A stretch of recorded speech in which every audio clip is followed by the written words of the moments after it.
Valóságos szörnynek tartják Macedóniában Soros Györgyöt az ellene tüntetők, szó szerint így fogalmazott az M1 riporterének egy férfi. Egy olyan szörny szerinte, aki Macedóniában is, és például Magyarországon is irányítani akarja a történéseket. A tavaly decemberi parlamenti választások óta mindennaposak a tüntetések Skopjéban. Most azért vonultak az utcára az emberek, mert új választásokat követelnek. Nem szeretnék, hogy a szociáldemokraták az albán kisebbségi pártokkal kössenek koalíciót. Az albánok ugyanis a macedón többség számára elfogadhatatlan feltételekhez kötik a támogatásukat.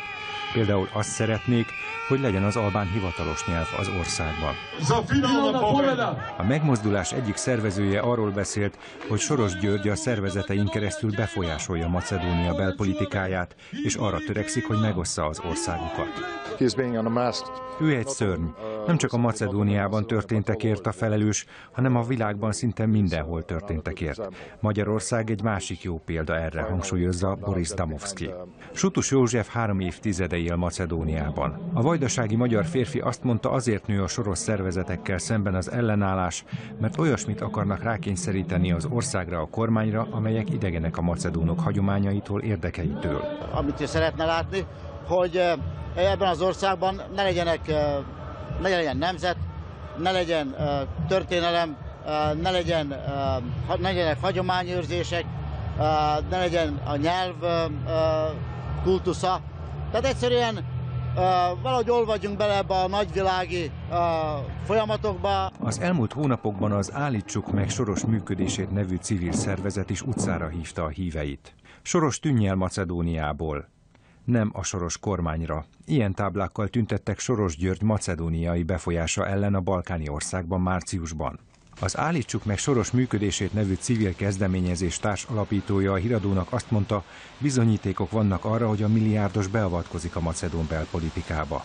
Szerinte az sem véletlen, hogy akkor robban ki belpolitikai válság az országban, amikor Macedónia megkezdené a védekezést a migráns válsággal szemben.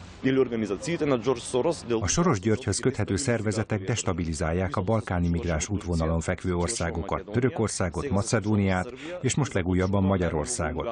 Mindennek az a célja, hogy a balkáni útvonalon fekvő országokon keresztül, miután destabilizálták azokat, akadálytalanul mehessenek tovább a migránsok Nyugat-Európába, és ahogyan azt előre látták, egy részük az útvonal országaiban maradjon, mondta Nikolás Grof.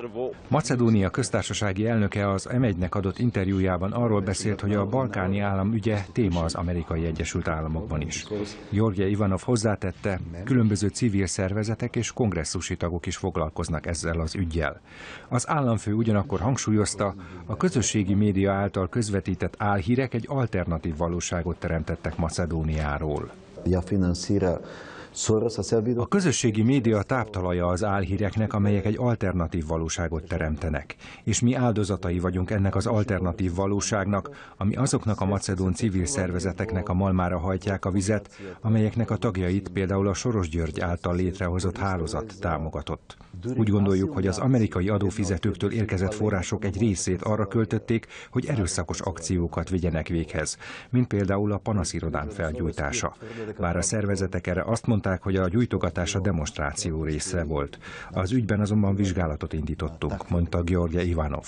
Soros György macedóniai tevékenysége az Egyesült Államokban is hullámokat keltett. Erről írt a 888.hu.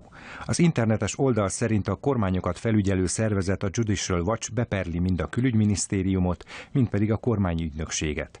Azt követelik, hogy hozzák nyilvánosságra a Soroshoz köthető Nyílt Társadalom Alapítvány és a szintén a milliárdos érdekeltségébe tartozó macedóniai szervezetek szerződéseit.